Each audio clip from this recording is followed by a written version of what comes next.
Madame, Monsieur, bonjour et bienvenue à notre émission Tour de Cannes, votre magazine qui traite de l'actualité autour de la Cannes Total Energy 2021 qui se tient ici au Cameroun depuis le 9 janvier. Pour cette édition spéciale, nous serons accompagnés d'Edouard Bilibi qui fera avec nous le point sur la sélection camerounaise qui est désormais qualifiée pour les huitièmes de finale. Nous aurons également avec nous un confrère gabonais, Hans Mebale, qui nous présentera la sélection gabonaise qui, malgré l'absence de leurs deux joueurs vedettes, Pierre-Emerick Aubameyang et Mario Lemina, ont réussi tant bien que mal à se qualifier, elle aussi, pour les huitièmes de finale. Revenons tout d'abord sur la qualification de l'équipe nationale du Cameroun avec Edouard Bilibi. Edouard, bonjour et merci d'être avec nous. Alors, première étape validée pour notre sélection camerounaise qui pourra continuer la compétition. Salut Sylviane, bonjour à tous. Effectivement, les Lions indomptables du Cameroun se sont qualifiés à l'issue de ce match nul face aux requins bleus du Cap-Vert, 1-1, score final de la partie. Je vous propose d'abord de revivre les temps forts de cette qualification.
Au lendemain de cette qualification, nous sommes allés à la rencontre des supporters de ces Lions indomptables du Cameroun.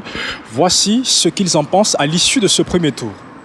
À l'issue de cette CAN, je pense que la prestation du Cameroun, c'est pas encore ça. Vu que les adversaires que nous avons déjà eu à rencontrer jusqu'à présent donnent l'impression que qu'il faut attendre jusqu'au 8e quart de finale avant de donner une réponse exacte. Précisément le football, tous les derniers matchs m'ont vraiment ravitaillé au cœur. Je suis motoman, je suis le supporter des Lions 100%. À chaque fois que les Lions jouent là, j'arrête mon travail pour aller supporter le match. Et je pense qu'avec la lutte qu'on a là, que le coach méritait seulement, on ira plus loin que ça. Ils peuvent arriver, mais il faut qu'ils fassent trop d'efforts. Parce que le gardien sort trop et les joueurs doivent garder la défense. La défense est presque vide et ils jouent avec une lenteur. Il faut qu'ils soient vraiment émotionnels. Pour le match de lundi, c'était un match nuit. Et moi, je demande à mes frères camerounais et mes soeurs d'encourager beaucoup les joueurs. Parce que le match de lundi, ce n'était pas comme le match qui s'est passé, la deuxième match. Donc, ils n'ont pas encouragé le jeu par rapport au match de la deuxième match. Par rapport à l'équipe du Cameroun, le premier match, ça m'a beaucoup intéressé. Par rapport à la prestation de notre grand frère. Il s'appelle comment là encore? Aboubakar Vincent. Aboubakar Vincent m'a marqué. Ce jeune homme fait des merveilles pour l'équipe du Cameroun en ce moment. Oui, ça, je suis très satisfait de la prestation du Cameroun par rapport à cette CAN. Dans cette équipe, il y a notre gardien Fabrice Ondoa qui vraiment André Onana, qui ne fait pas vraiment ce que les Camerounais attendent. Parce que déjà, lui, il a un système, il joue beaucoup, il joue. Il n'est pas sérieux dans ce qu'il fait. Et nous, déjà, ça nous inquiète.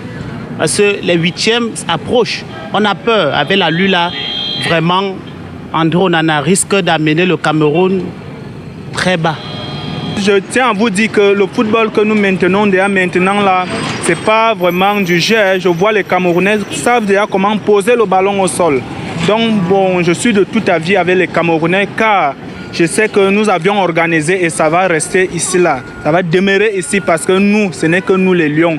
Tant qu'on parle du lion, je ne vois pas qui d'autre peut toucher le lion à part la mouche. Vous aurez donc pu le constater, Sylviane, l'atmosphère est plutôt à la satisfaction, même si côté camerounais, on préfère garder la prudence. On est conscient qu'il faudra fournir encore plus d'efforts pour aller chercher cette 6e étoile. L'essentiel a néanmoins été acquis. La qualification pour les 8e de finale, c'est un fait. Mais les Lions ne veulent pas s'arrêter en si bon chemin et veulent gagner cette Coupe d'Afrique des Nations. C'est l'objectif affiché, l'objectif déclaré par le président de l'Africafoot et le peuple camerounais aussi, qui attend une énième victoire du Cameroun. Pour savoir qui sera l'adversaire des Lions en 8e de finale, il faudra tout simplement attendre la journée de vendredi soir, le 24 prochain. On saura qui sera en face du Cameroun pour ces 8e de finale, Sylviane.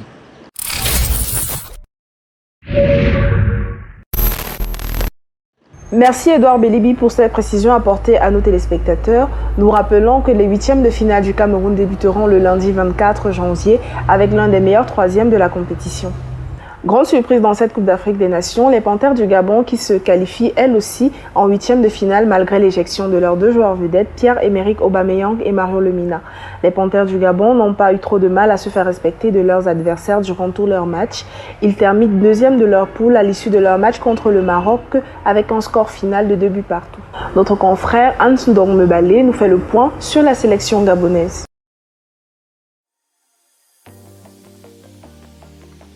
Le départ de notre capitaine, c'est malheureusement, j'ai envie de dire, c'est quelque chose d'assez douloureux parce qu'on aurait aimé justement que notre capitaine soit disponible pour ces différentes rencontres décisives dans cette compétition. Aujourd'hui, il s'en va. C'est pour des problèmes, on n'a pas vraiment les raisons, mais c'est des problèmes qui ne devraient pas perturber l'équipe.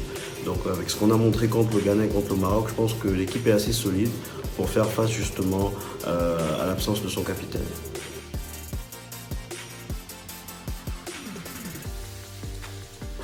Je le disais déjà, c'est surtout le collectif qu'il faut mettre en avant, c'est à saluer. La force collective des Panthères du Gabon fait en sorte qu'aujourd'hui on a l'impression que c'est une équipe qui peut battre n'importe qui.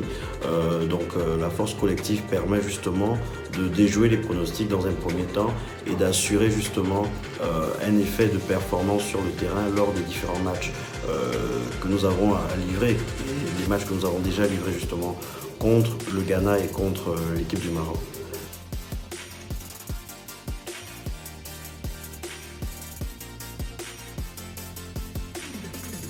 Écoutez, je le disais tantôt, on compte battre le Burkina Faso avec l'effectif. C'est surtout le collectif qui va faire la différence dans ces matchs. Ce n'est pas des matchs faciles, c'est des matchs tout près. C'est élimination directe, donc il ne va pas falloir faire de calcul.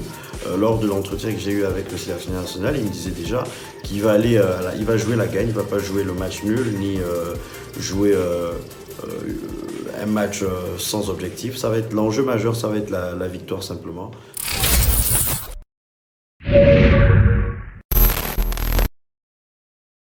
En guise d'ouverture de ces 8e de finale, nous aurons à l'affiche ce dimanche 23 janvier les Panthères du Gabon face aux étalons du Burkina Faso. Madame, Monsieur, c'est ici que s'achève cette édition de Tour de CAN. Nous rappelons qu'en plus du Cameroun et du Gabon désormais qualifiés pour les 8e de finale, nous aurons également à l'affiche le Maroc, le Sénégal, le Nigeria, le Malawi, mais aussi le Cap-Vert. Merci de nous avoir suivis et à très bientôt pour un nouvel épisode de Tour de CAN.